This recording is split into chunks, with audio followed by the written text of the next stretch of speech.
She said on TikTok, "This cabin is mine now." But what the sheriff told her on day 29 shocked her. "I spent 10 years cutting Douglas firs, pouring concrete by hand, and busting my knuckles to build my sanctuary in the deep woods of the Pacific Northwest. I wanted a quiet life, off the grid and away from the noise. I never expected that my biggest threat wouldn't be a harsh winter or a grizzly bear, but my 23-year-old niece armed with a ring light and a malicious plan."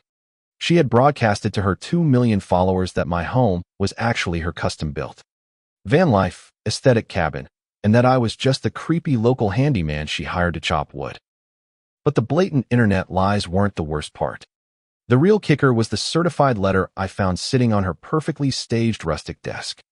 It was a printed legal guide on how to establish squatters' rights and claim adverse possession in Washington state. She wasn't just using my life for TikTok clout. She was actively trying to steal my home for content. She thought she was a mastermind playing a clueless boomer. She was about to learn that the real world doesn't have a block button, and the local sheriff doesn't give a damn about your engagement metrics. My name is Arthur. I'm 55, proudly single, and I value my privacy above almost everything else. My property sits on 30 acres of heavily wooded land backing up to a pristine, unnamed lake. It's not a mansion, but it's mine. Every floorboard, every river rock in the fireplace, every cedar shingle was placed by my own 2 hands. I don't have a mortgage. I don't have neighbors. I have peace. Or, I did, until my sister called me in tears. Her daughter, Harper, had been living the trendy van life for the past 2 years, funding her travels through social media sponsorships. But her vintage camper van had broken down completely, her engine was blown, and she was broke. My sister begged me to let Harper stay at the cabin for just 3 weeks to do a digital detox and get her head on straight while she figured out her next move. Family is family, and despite my reservations, I agreed. I prepped the guest room, stocked the pantry, and expected a quiet, humbled kid needing a break. That is not what arrived. Harper didn't come to detox. She came to rebrand. Within 48 hours of her arrival, the peaceful hum of the forest was replaced by the constant buzz of drones and the harsh glare of portable LED lighting. She brought a portable Starlink dish to ensure she had high-speed internet. Suddenly, my living room was being rearranged daily for better vibes. She moved my grandfather's antique rocking chair into the damp shed because it didn't fit her cottagecore aesthetic. I tolerated it, mostly biting my tongue, counting down the 21 days until she was supposed to leave. Then the microaggressions started. She would ask me to stay out of the kitchen between noon and 3 because the natural lighting was perfect for her meal prep videos. She complained about the smell of my boots. But the absolute breaking point came on a Tuesday afternoon. I had just come back from fishing and was walking up the back steps when I heard her voice floating out the open kitchen window. She was doing a live stream. "Yeah, guys, it took me like forever to design this place," Harper was saying, her voice dripping with that fake, breathy influencer tone. Building an off-grid sanctuary as a solo female was exhausting, but so worth it. Every piece of wood here tells a story of my journey. I froze on the steps, my fishing rod in hand. "Who's the old guy in the background of yesterday's vlog?" She read a comment out loud, letting out a condescending little laugh. "Oh, that's just Artie. He's this eccentric local guy who lives in a trailer down the road. I let him hang around and chop wood in exchange for some cash. You have to be careful as a woman out here. But he's mostly harmless, just a little weird." My blood ran cold. Artie, the eccentric local guy? I own this land. I paid the taxes. I built the roof over her head. And she was portraying me to millions of strangers as some creepy vagrant working for pennies on her imaginary estate. I didn't storm in and yell. Yelling is exactly what people like Harper want. It's content. It's drama. Instead, I quietly walked back down the steps and went to my workshop. I needed to know exactly what her endgame was, because this went beyond normal narcissism. The next day, Harper took her drone down to the lake for a wide-angle shoot. I went into the guest room to drop off some clean towels. I wasn't planning on snooping, but her expensive leather backpack was sitting open on the bed, and a thick manila folder had spilled out. The bold text on the top page caught my eye: Washington State Tenancy Laws, Establishing Residency, and the 30-Day Rule. I set the towels down and read through the papers. It was a step-by-step guide on how to establish legal residency in someone else's home. In many states, including mine, if a guest stays for 30 consecutive days, they legally transition from a transient guest to a month-to-month tenant. Once they hit that 30-day mark, you can't just kick them out. You have to go through a formal, legal eviction process through the courts, which can take months and cost thousands of dollars. Beneath the legal printouts were 3 pieces of mail. They were credit card bills and a newly registered voter card, all bearing Harper's name, forwarded to my home address. There was also a draft of a generic lease agreement she had downloaded, attempting to name herself as a lawful occupant. She wasn't just using my cabin for fake internet points. She was running a classic cash-for-keys extortion scam. She knew the 30-day loophole. She was going to run out the clock, establish legal tenancy, and then refuse to leave unless I paid her a massive settlement to vacate my own home. And considering today was day 29 of her stay, she was 24 hours away from trapping me in a legal nightmare. A cold, methodical calm washed over me. Harper thought she was dealing with an ignorant old man who didn't understand the modern world. She had no idea that before I retired to the woods, I spent 25 years running a commercial construction company in Seattle, dealing with contract law, property disputes, and municipal codes on a daily basis. I didn't confront her when she returned from the lake. I smiled, asked how her filming went, and cooked dinner. I let her feel entirely in control. The next morning was day 30. At 8 a.m., Harper was still asleep. I drove my truck into town, straight to the county courthouse. I pulled a certified copy of my deed, my property tax receipts for the last decade, and the original building permits with my signature on them. From there, I drove 2 blocks over to the county sheriff's office. Sheriff Miller and I go way back. We hunt together every November. I walked into his office, sat the paperwork on his desk, and laid out the entire situation. I explained the 30-day threshold, the forwarded mail, the live streams, and the legal printouts I found. She's trying to cross the tenancy line today, Jim, I told him.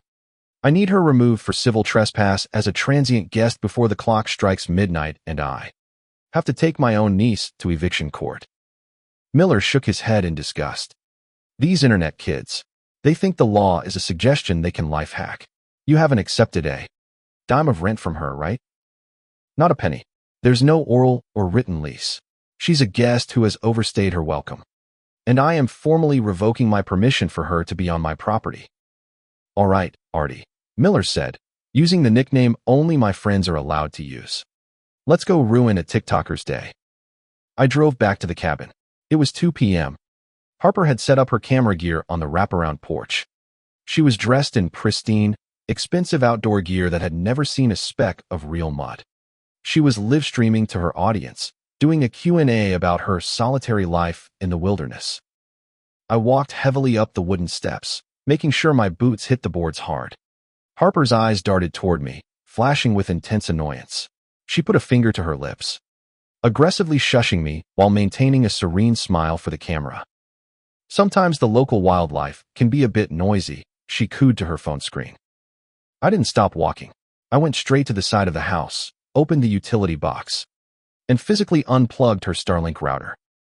Instantly, the ring light flickered, and I heard Harper shriek. Hey, what are you doing? My stream just dropped. Plug that back in. You're ruining my engagement. I walked back around to the porch, holding the heavy power cable in my hand. The detox starts today, Harper. Pack your bags. You're leaving. She scoffed, crossing her arms, her face twisting into a nasty sneer. The sweet, breathy influencer voice completely vanished. Excuse me? You can't just kick me out. I live here now. You don't live here, I said calmly. You're a guest, and your invitation just expired.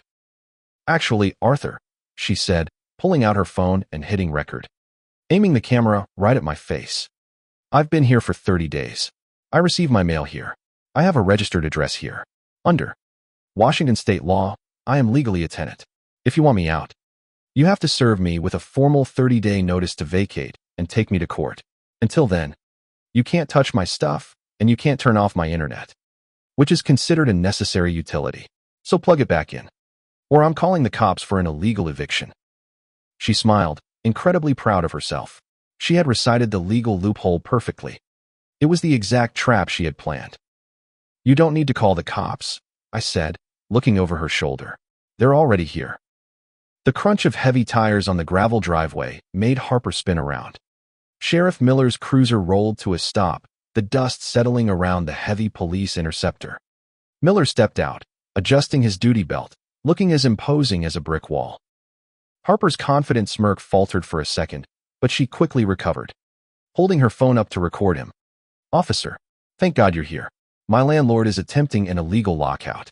I am a legal resident of this address, and he just cut my utilities." Sheriff Miller walked up the steps, completely ignoring her camera. "Good afternoon, ma'am. Can I see your identification?" She eagerly handed him her driver's license. Miller looked at it, then looked at her. "Ma'am, this ID lists an address in California." "I just moved here," she argued. "I have mail to prove it. I've been here 30 days. I know my rights." "Actually," Miller said, pulling out a small notepad, "I checked the county toll cameras on the highway on my way over. Your vehicle, which was towed into the county, crossed the jurisdiction line exactly 29 days ago at 4:15 p.m. You haven't hit 30 days. You don't pay rent. You don't have a lease. You are legally classified as a transient guest." Harper turned pale. The phone in her hand lowered slightly. "But my mail." "Forwarding mail to someone else's house doesn't grant you a leasehold interest, ma'am. It just means you know how to use the post office," Miller said dryly. "Mr. Vance here is the sole legal owner of this property. He has formally revoked your status as a guest, which means, as of this exact second, you are committing civil trespass." "You can't do this," Harper shrieked, her carefully crafted persona shattering into pieces. "My followers know I live here. I built this place." "Ma'am, I have the building permits from 2012 in my cruiser. Unless you built this cabin when you were 9 years old, I suggest you stop lying to a law enforcement officer." Miller stepped forward, his voice dropping into a stern, no-nonsense command. "You have exactly 15 minutes to gather your personal belongings and vacate this property. If you are still standing on this porch in 16 minutes, I will arrest you for criminal trespass. Do we understand each other?" Harper looked at me, her eyes wide with a mix of fury and genuine panic. The realization that she had been completely outplayed washed over her. There would be no court battle. There would be no extortion payout. "Your bags are already packed," I said, pointing to the 3 large suitcases sitting by the front door. "I did it while you were down by the lake." She didn't say another word. The reality of a pair of handcuffs is a remarkably effective silencer.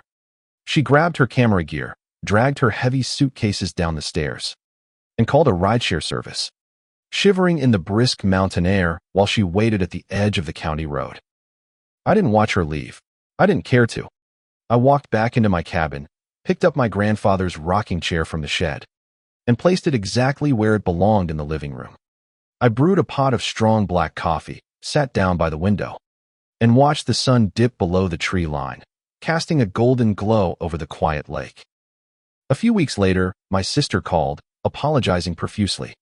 Harper had been forced to move back into her parents' basement in the suburbs. Her followers eventually noticed the sudden change in scenery, when she tried to claim her cabin had been destroyed in a tragic forest fire. A local from town found the video, recognized my property, and commented the truth. The internet, as it turns out, is a ruthless judge. Her aesthetic empire collapsed overnight. As for me, I didn't change a thing.